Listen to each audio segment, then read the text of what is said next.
Selamat siang anak-anakku yang terkasih kelas 4. Terima kasih karena kalian telah berhasil menuntaskan penilaian harian KD 3.3. Maka selanjutnya kita akan membahas pelajaran 11 ya, yaitu berjudul Yesus sebagai pemenuhan janji Allah. Untuk mengawali materi ini kita doa dulu. Dalam nama Bapa dan Putra dan Roh Kudus, amin. Ya Allah yang Maha Setia, Engkau mengasihi umat bangsa Israel, membebaskan dan menempatkan mereka di tanah terjanji. Engkau selalu setia memenuhi janjimu, meskipun bangsa Israel kerap tidak setia. Di dalam diri Yesus, Engkau menepati janji yang telah Engkau sampaikan melalui para nabi. Yesuslah Raja dan Juru Selamat bagi seluruh umat manusia. Sebagaimana Engkau setia, ajarilah kami untuk setia terhadap janji-janji kami, sebagai bukti bahwa kami mengasihi Engkau dan sesama. Amin. Dalam nama Bapa dan Putra dan Roh Kudus. Amin. Pelajaran 11 judulnya Yesus pemenuhan janji Allah. Nah, di pelajaran 11 ini apa sih yang akan kita pelajari ya? Apa sih yang dapat kita pelajari dari pelajaran 11? Maka nanti Pak Pras hanya akan menjelaskan saja. Itu sambil kalian buka LKS kalian halaman 59.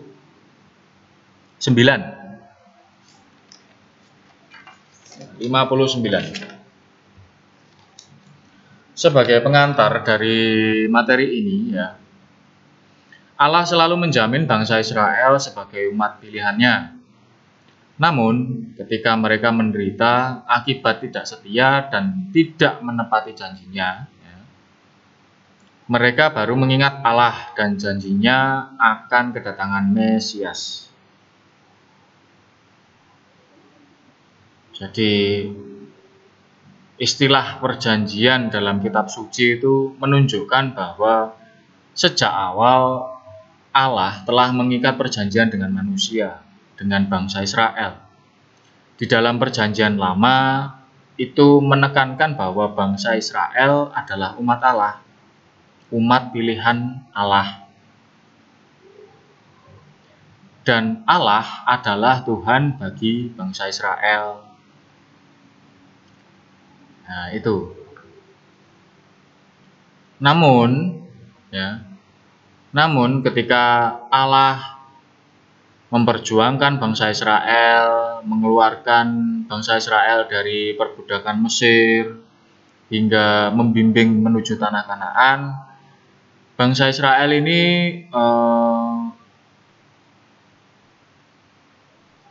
seringkali tidak setia dan tidak menepati janji kepada Allah.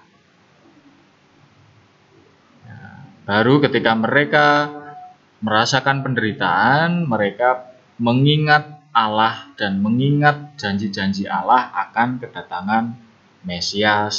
Siapa Mesias itu? Mesias itu ya, terpenuhi di dalam diri Yesus. Jadi kerinduan umat Israel terhadap kedatangan Mesias sebagai perwujudan janji Allah terpenuhi di dalam diri Yesus Kristus. Yesus itu adalah Allah yang menjelma menjadi manusia. Dalam perkataan maupun perbuatan Yesus, Allah menunjukkan kebaikan serta kasih-Nya. Kata-kata Yesus menjelaskan perbuatan Allah, dan perbuatan Yesus meneguhkan seluruh kata-kata dari Allah. Maka janji Allah terpenuhi dalam diri Yesus. Kepada siapa? Kepada bangsa Israel. Untuk apa? Untuk menyelamatkan manusia dari dosa.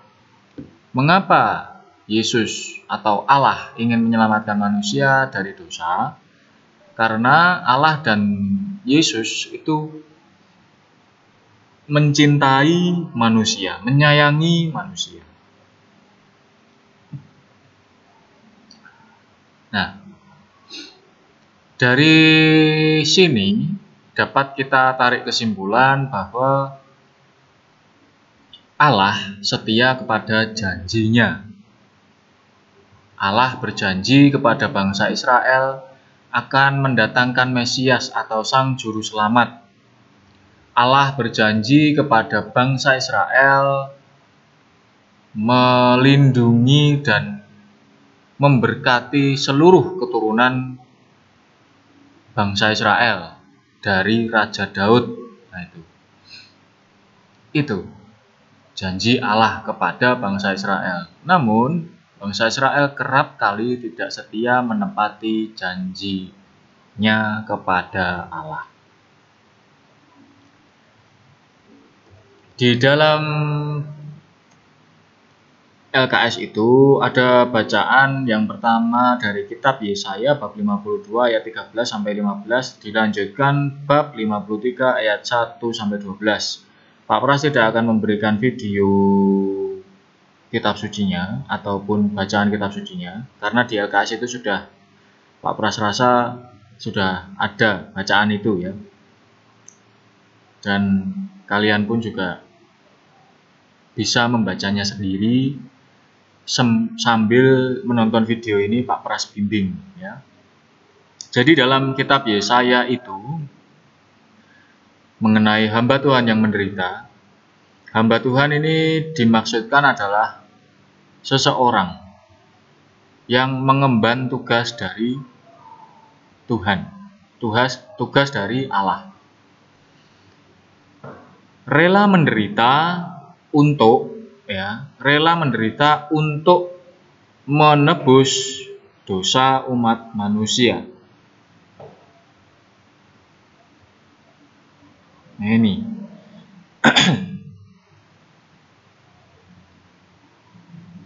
dia tertikam oleh karena pemberontakan manusia. Dia diremukkan oleh karena kejahatan manusia. Ganjaran yang mendatangkan keselamatan bagi manusia ditimpakan kepadanya, dan oleh bilur-bilurnya manusia menjadi sembuh.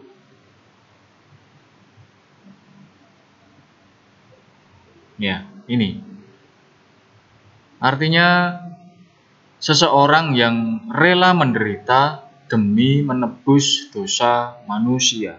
Siapakah itu? Ya, Yesus sendiri. Itu sudah diramalkan oleh Nabi Yesaya pada kitab Perjanjian Lama, jauh sebelum Yesus lahir. Kemudian di bacaan kedua, halaman 61, janji Tuhan mengenai keluarga dan kerajaan Daud di kitab 2 Samuel bab 7 ayat 4 sampai 17. Ya, ini Allah berjanji kepada Daud, kepada bangsa Israel bahwa Allah akan mengaruniakan keamanan kepada Raja Daud, sehingga Raja Daud dapat mengalahkan musuh-musuhnya, dapat mengalahkan lawan-lawannya. Kemudian Allah juga berjanji kepada Daud bahwa dari keturunan Daud itulah Allah akan mengokohkan kerajaan Allah. Ya. Yang dimaksudkan ini dari keturunan Daud itu nanti akan lahir seorang juru selamat yang kita sebut sebagai Kristus. Ya.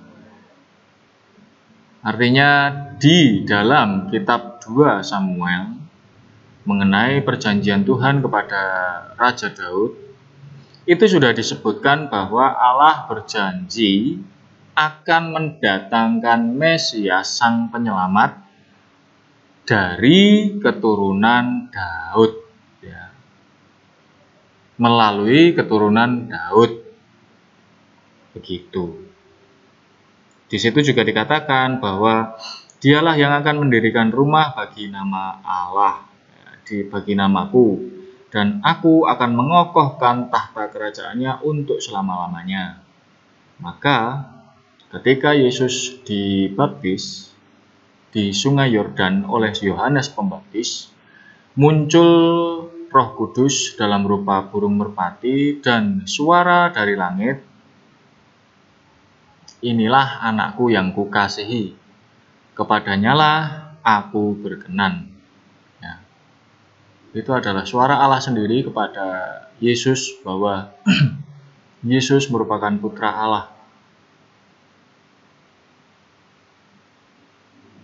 Ya. Kemudian pada saat Bunda Maria mendapatkan kabar dari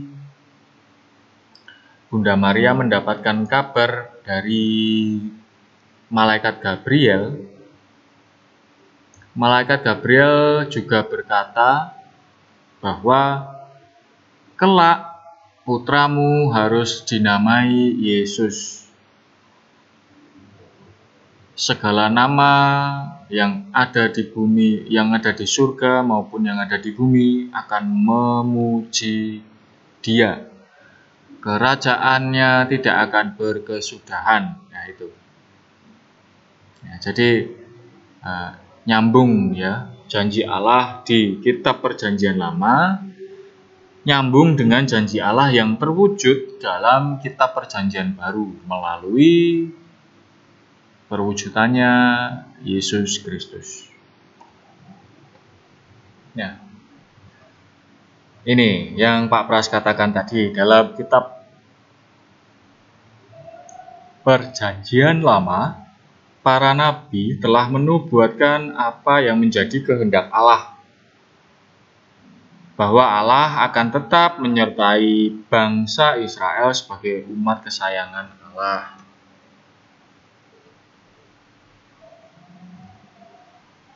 Ya, hal itu menunjukkan betapa besar kasih Allah kepada umatnya.